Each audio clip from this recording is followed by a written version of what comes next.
friend for over a decade. She has written two beautiful books, ABC of Parenting Part 1 and Part 2.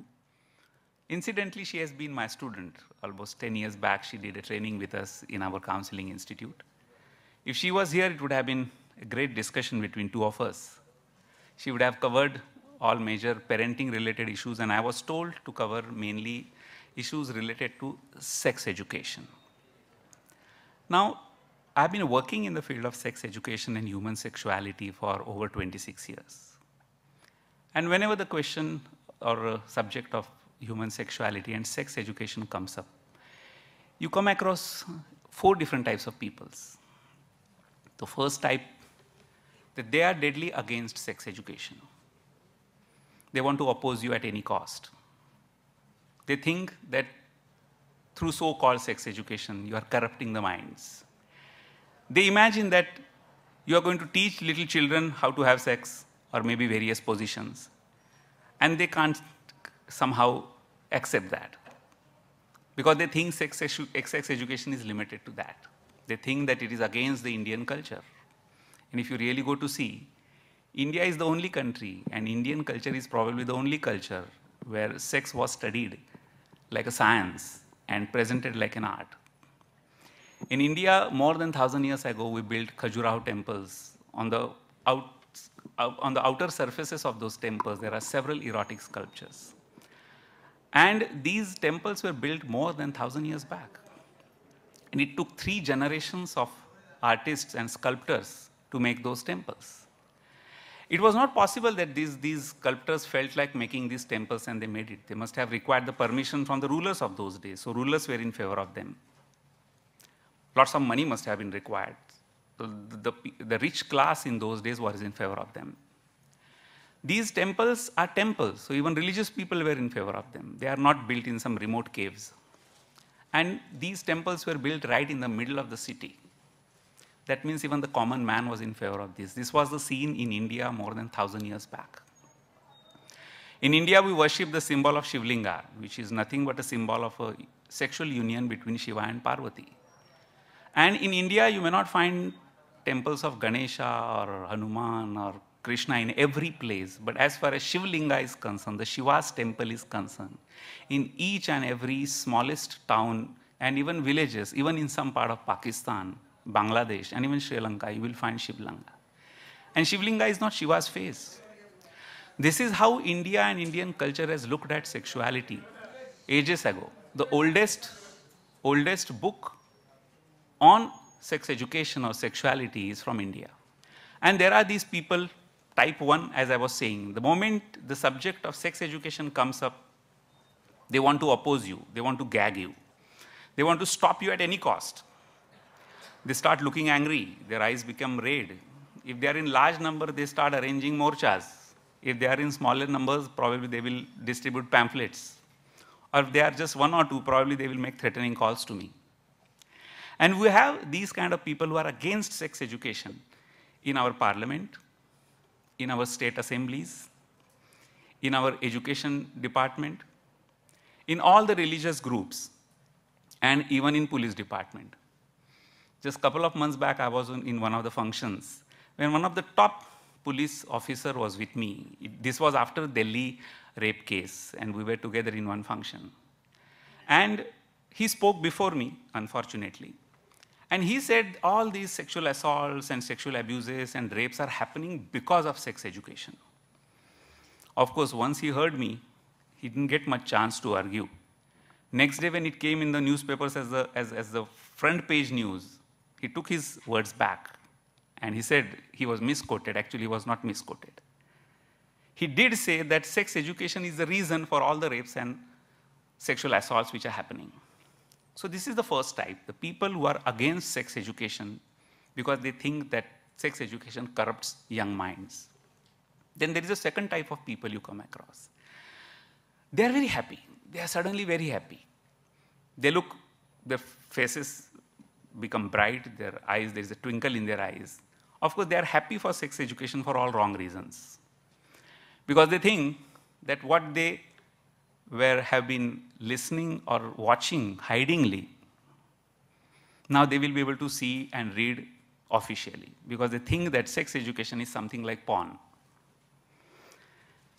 So they are very happy for wrong reasons.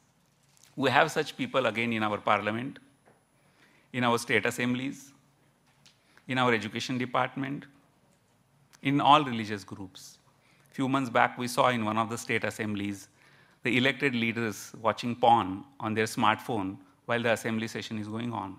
So this is the second type of people. Third type of people you come across whenever the subject of sex education comes are those who think we know everything. Tum kya humko sikhaoge? We know all. Let us see how much do you know. They are saying it on the basis because probably they are watching porn for ages. And they thought that they have watched porn, that means no, they know about the sexuality. Actually, these are the people who suffer the most in their personal life. Because what they got to see and what they got to learn in porn is something which is so unreal and even perverted. And they think they are learning. And they think they have watched porn, that means know everything. I know of a doctor colleague. Whenever he would meet me, he would say, "Oh, doc, I don't need to read your books." Because he is a doctor, he is married with grown-up children. He always would say that, "Yeah, I don't need to read your books." And he will laugh about it. Around 1 year back, his wife was detected with HIV positive when he was not HIV positive. His son was rusticated from the school for circulating porn clippings on a pen drive and subsequently found sodomizing a younger boy in the school. He was rusticated. And his daughter, marriageable age daughter, developed an unusual fear and phobia about marriage. She would refuse to get married. She would get hysterical. She would get fits the moment she was told to get married. When she was brought to me for counseling, in a personal counseling session, I realized that she was molested several times by a tuition teacher, by a neighbor, and by her own grandfather. And this man says that I don't need sex education, I don't need to read your books, because people think sex education means talking about genital-centered sex. This is the third type of people who think we know all. Lots of college boys, teenagers think that they know everything. And very often when they hear my lecture, they realize how little they knew. Also, lots of doctors feel that way. Just because they are doctors, just because they know probably the anatomy of genital organs, or maybe the diseases like sexually transmitted diseases, they think that they know about sexuality and sex education. This doesn't form even 5% of the whole sex education. And then there is a fourth type. These are sincere people. They are curious. They sincerely want to know what this sex education is all about. What exactly needs to be taught? To whom? How? What are the words? I don't know in this audience, small audience, what type of people are sitting in front of me, but whatever type, I'm happy to address you, because I like to convert first 3 types into the last type. Of course, particularly in cities now, there are people who at least appreciate you that the youngsters require sex education before marriage. But they cannot understand or imagine, or they don't know why is sex education required for little children or old people. And if you ask me the question, who requires sex education? The answer is, the moment child is born, the sex education begins at that point, that very moment, till the person dies, however old he is. Child is just born. The mother is not even discharged from nursing home. He doesn't know anything about the world. He doesn't understand any language. He's just born, and he requires sex education. Now, what kind of sex education he requires, how to give him this sex education, what to say, and why it is so important, you can know either by asking me questions in a question-answer session or then read my book. And it is also required to a man who is probably very old, having a terminal illness, lying on a hospital bed, cannot even turn, and even he requires sex education. And probably he's going to die in a day or two. And between these two extremes, practically everyone requires sex education. Do you ask when your child is born, when should I start loving my child? You don't go and ask this question to a doctor or an educator. Here your child is born and there you start loving instinctively. And giving sex education to your children is loving your children.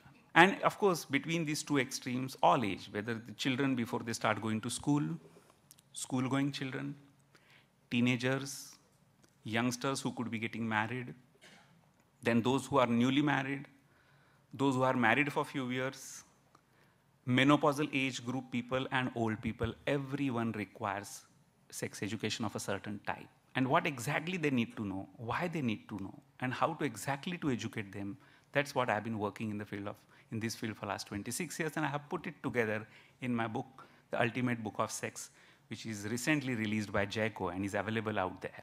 Of course, I can't be talking on all the aspects right here on this forum. I rather answer questions which you may be asking me later on.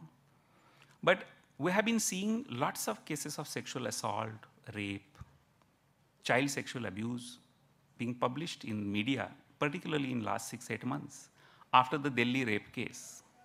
Not that these cases have started happening now.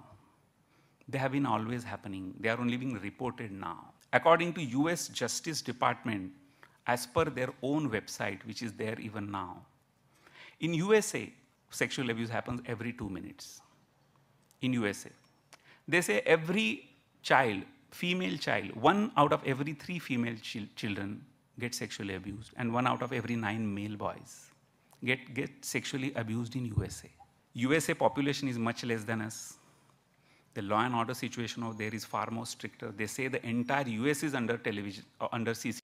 Still, if it is happening 1 every 2 minutes, you can imagine what could be happening in our country, where there are no CCTV cameras even in banks and prominent government offices. While in USA, the entire nation is under CCTV surveillance, and still it is happening in such a large number. If you ask me, in India, it could be happening 2 per second. The amount of children being abused all around us, there's not a single family which can claim it has not happened in their family. 1 out of every 3 women in USA, you can say in India, 1 out of every 2 or maybe every woman at some age or other gets sexually assaulted. I have taken surveys several times in a smaller group of this size, giving full confidentiality. And several times I have found that 100% female participants in the crowd have said that they have had an experience of sexual abuse. In 2005, on a prestigious Marine Drive, a policeman raped a 16-year-old girl when she was with a friend who is a male friend, and that too at Marine Drive, and by a policeman. Just few months back, there was a front page news in Midday that a school watchman molested a 6-year-old male child. So if police cannot protect you, you cannot trust watchmen. There were reports that tuition teachers, school peons, drivers, domestic servants, neighbors, grandparents, and even father. Several cases of father abusing a daughter are reported. And I have been seeing such cases for the last 25, 26 years. Who is going to protect our children? No one. Only child himself can protect. Similarly, child can be protected from sexual abuse only by himself, by educating the child. If you educate the child, he can protect himself from anyone, even when it is happening from his own father. I would like to narrate a case. A rich family staying in Cuff Parade, one of the richest areas of Mumbai. Father is a businessman. He has chain of chemist shops. He's a pharmacist by training. And mother is a junior college professor. And their only daughter, 12-year-old daughter, a beautiful girl, very intelligent, good at academics, knows dance well. She has learned Bharatanatyam. Good at sports. Only daughter, and both the parents doted on the daughter. And they were very, very protective about her. Every day morning, mother would get the daughter ready and drop her at the lift. They were staying on the 18th floor of a building in Cuff Parade. She will drop the daughter at the lift. The daughter will go down by lift. Father will be waiting for her on the ground floor, where father will go for a morning walk, and on his return, he will match his timing such a way that he picks up the daughter and drops personally to the school, and is one of the most reputed schools of Mumbai, with CCTV cameras even in corridors. This family noticed that this girl's behavior in a certain period started changing. She started looking more depressed, more confused. She developed different kinds of fears. She started being scared of being alone. She developed phobias. She started going down in her studies. She will look confused. She will talk weird things, and parents would not know. She was taken to a psychiatrist. He, after listening to them, put her on some antipsychotic medication, and the girl started sleeping 10, 12, 14 hours a day, started putting on weight, and the problem did not change. At some point, the girl was brought to me. What was happening to this girl? That between the 18th floor to the ground floor, for 6 months, she was molested by 2 liftmen at different times. Now, how much more can you protect your child? Only if this girl was educated, only this girl was knowing, she was at a right time, at a right age, was told about the possible sexual abuse that could happen anywhere by anyone. She would have protected herself. For 6-8 months, what stopped this girl from reporting this to her parents? Why she just could not tell the parents? Why she could not say that she's been touched inappropriately, violently, in the lift from 18th floor to ground floor in the prestigious building of Mumbai by 2 watchmen whenever they were on duty? And all that the father did after that, he called that watchman up, gave him few slaps, and told him to leave the job. He did not make even a police complaint. Now, this man, just with a couple of slaps, is not going to change himself. Maybe he is again working as a liftman or a watchman in some other building and molesting some other girls. How much can you exactly protect your children unless, from outside, unless they are taught themselves? I'm reminded of another case that a man came to me in his mid-30s, a very successful man, engineer by training, good looking, but he had not got married. When he came to me, he told me that he has already consulted a couple of psychiatrists and all that, and somehow he could not get help. And he told me that, doctor, I'm not married, I'm single because I'm not attracted towards girls. I thought probably he's gay. He said, no, I'm not attracted towards even men. I'm not attracted towards children. And after a long pause, he tells me that I'm attracted towards artificial male wigs. My sex life is limited to only artificial male wigs, not the men who wear wigs, the actual wigs. He has a collection of his own wigs in his house. In the night, he stays with his old parents. He closes the door, pulls out one of the wigs, starts fondling that wig. He gets his erection, he masturbates, and that's all his sex life is. It sounds so weird. It is weird, correctly called as weird. He was very sad. Something like this was not even heard by the earlier treating doctors. It took several sessions to understand his problem. To cut the long story short, what had happened with him, that he was an 11-year-old boy. Both the parents used to work with a bank. Parents would go in the morning, come back in the evening. This boy will go to the school in the morning, will come back in the afternoon. To an empty house, there was an arrangement with the neighbors that they will open the house and some snacks kept in the fridge the child would eat. For a few months, his mama, his mother's younger brother, came to stay with this family. He had applied for some jobs abroad and he was waiting for responses, so he was staying with the sister. Now for a few months, this boy would return in the afternoon and the mama would be there to welcome him. And mama was very, very loving. He would give him some snacks, he will take up his studies, he will help him with his homework. Towards the evening, he will take him out for a walk in the garden or for ice cream, for an outing, for a movie. And the mama and bhanja developed a wonderful bond. Child started doing better in certain subjects like maths, which he was not doing earlier. Parents were also happy, a great bond between mama and bhanja. Once he has won the trust of this child, one day mama said, I'm going to introduce a secret game between two of you, but you are not going to say it to anyone, not even to your parents. And then he undressed this child very gently, very softly, and masturbated this child first time in his life. Of course, it was done so gently and softly that the child actually enjoyed the whole game. And then this became a routine. Every afternoon, mama would make him lie down, undress him, very gently massage him first, and then subsequently masturbate him to the point of ejaculation. And this went on for a few months. Mama used to wear wigs. And somehow instinctively, boy would not feel very comfortable looking into the eyes of mama while he was masturbating him. So he would gaze at his wig, little away, above the eyes. Few months later, mama got his job, left the house. But this boy was introduced to this. So he started self-masturbating. But every time he masturbated, he visualized that his mama is doing it and he's gazing at his wig. Months and years went, slowly, mama disappeared from the scene. And he got fixated, developed a fixation towards male wigs. Now, this was a type of a sexual abuse. Very often, those who are working in the field of sexuality use the terminology good touch and bad touch. I'm pretty against this terminology. Because the so-called bad touch could feel good, like it was happening in this case.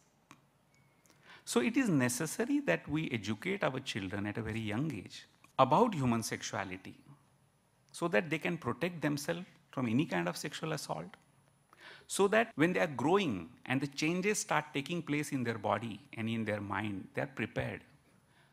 The most confused age is adolescence, where the secondary sexual characteristic starts manifesting in the body and in the mind of that growing child, and he doesn't know how to deal with it. He's taught useless subjects at the school and he's memorizing stupid facts, but what's going to inevitably happen in his body and in his mind, no one has prepared him for that. And naturally, when he tries to find out on his own, he reaches to the wrong sources, learns wrong things, and it could affect his life for the rest of his life. So in my book, I have covered all the aspects of sexuality: physical, emotional, psychological, legal, and even spiritual. How to educate young children, school-going children, grown-ups, all the aspects I have covered. And I have written this work after working for 26 years in this field. You're most welcome to read my book, and I will welcome your questions. I wish Gauri was here. She would have probably covered some aspects of parenting beyond sex education. Gauri has been my student, as I have said earlier. If you have any questions, even related to parenting, you can ask me, because I have also been taking workshops on parenting for last more than 20 years. I want to know, what is the central and state government education policy to integrate this? Yeah, very good question. See, more than a decade ago, when Vilasrao Deshmukh became Chief Minister first time, they formed a committee called as Estimates Committee, which was headed by an MLA by name Prasad Tanpure from Ahmednagar. And they took representatives from various political parties. And that committee took a survey. They met various experts, people working in the field of education, etc. They met me also at that time. Everyone. And they presented a complete report to the State Assembly, this is more than a decade ago, that the sex education is very, very necessary. It was strongly recommended and it was approved no one opposed it. Unopposed it was, and even the GR government resolution went to schools. When it went to schools, schools said, very good, great idea, but who is going to teach? Our teachers are not trained in teaching this subject. They are never taught this subject themselves. They themselves are ignorant about it, so they can't teach. So either provide teachers to thousands of schools in school, where are the government going to produce that? Or provide us a training for our teachers who are ready to learn. And both the things government was not ready with. In a similar function, that time my second book on sex education in Marathi was to be released. And I was on the stage along with Health Minister Digvijay Khanvilkar, Education Minister Dilip Walse Patil, and myself. And I asked this question to Health Minister and Education Minister, ki after it has been passed in Assembly, why the sex education is not happening?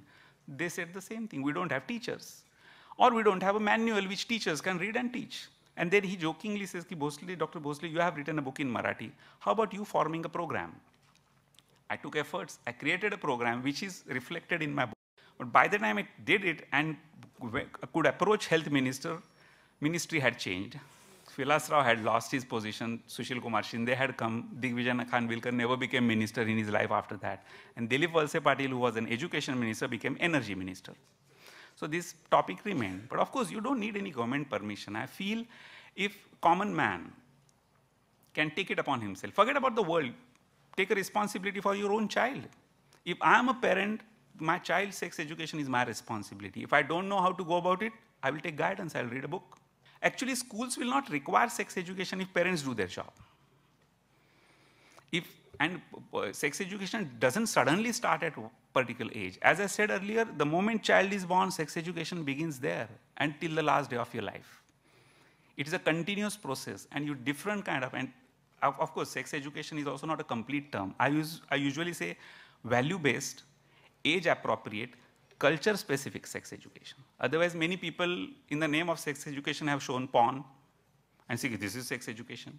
Shown some vulgar pictures, read some vulgar passages, and call that as a sex education. That is not the sex education. Just wanted to know, I wanted to understand more about this sex education, about one example that you gave about somebody who got fixated with the wigs. Yeah. Now, are we understanding that a person can get fixated to an object for 15, 20 years? And then, is it natural for someone to get obsessed, attached to a thing and not to a person? in that case, how does one attach to a person, a male or a female or a person? Is it induced or is it natural? And if it is on a wig, if he comes to you at the age of 35, 40 years, you can't change that then, right? Then You can. At You 40. can. Yes, you can. You can. I worked with not only him, several people with paraphilias and fixations. And I have been able to help them out. I can't say in each one of them because I don't have any magical tricks or some special medications which I can prescribe to them and they will change. They need to work alongside. It is like my efforts plus their will to change can make it possible. Because all of us are potentially, if you really go to say, potentially deep within, are neither homosexuals nor heterosexuals. We are autosexuals to begin with. And our subsequent evolution in sexuality happens as we are exposed to various things in our life. It is more of our unconscious choice, not conscious choice. That is why this person, a wig is not even a gender. It is an object made by human beings. So if there are more people with maybe wig fetish, if they create an organization and say ki we want a legal permission to be called as absolutely a normal sexuality, as wig fetish is a normal variant or something like that. Of course, they require to be treated with a lot of kindness, understanding, love, the way this person required. And he did come out of this fetish, this fixation, subsequently, but I cannot say that everyone cannot. It is more of his will and more of a struggle of a therapist as well as his will to change can make this change happen. And it has happened in several cases. And it need not be always a same sex or any object. Or I have seen people developing fixations even in a heterosexual relationship that come in the way of their normal relationship. If you want, I'll give an example. A man in his early 40s came to me, married with 2 grown-up kids, happily married by all means. He came to me with sexual difficulties because he couldn't get aroused, he wouldn't get erection.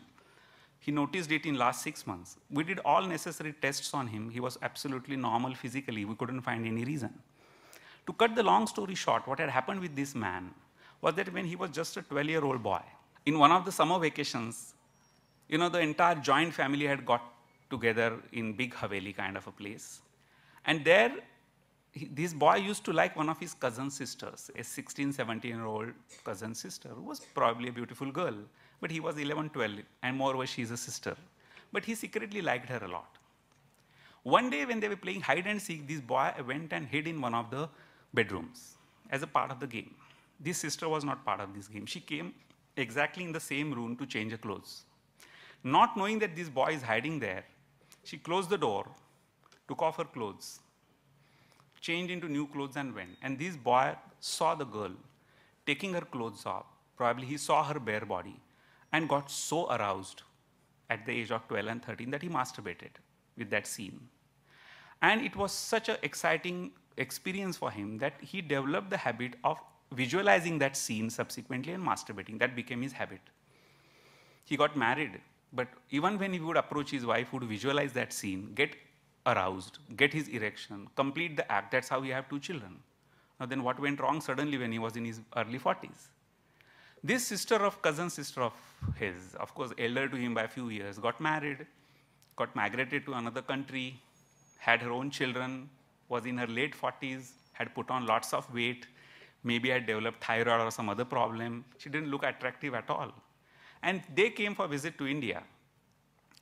She came to visit his house. And when he saw her, how she looks today, he was in a way so heartbroken that the image of that 16-year-old cousin sister somehow got broken.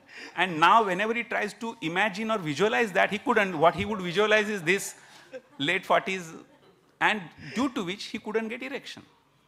So he developed, though he is a heterosexual, he developed fixation with a certain image. That's what I called as a fixation. Once a person develops a fixation, but if he wishes to come out of that fixation, he can be worked upon. That's what I was trying to say. Doctor, there's another thing is, besides, sex education to children, whether it's an urban or rural thing, even marriageable age couples are not known to the true meaning of sexuality. So is there a lot of, counseling for them in urban? Is it happening in rural areas? It should be happening. It should be. Of course, if you ask me, I'm doing only that. from morning to night. I literally work almost 8 to 10 hours of the day. And people of various age groups, married, children, parents, old people are coming to me with their sexual problems, sexual difficulties, sexual myths, misconception, and talking to me. So as far as I am concerned, I am doing that work all the time. And there are, of course, there are other people, there are books written, there are columns written.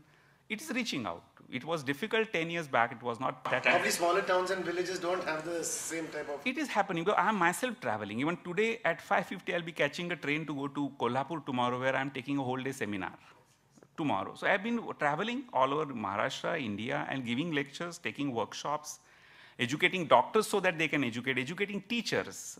Well, I have educated more than 2,000 people, irrespective of their educational background, to teach this subject at informally or formally at an institute level or at a community level. I'm doing my best, and you are all most welcome to join this mission.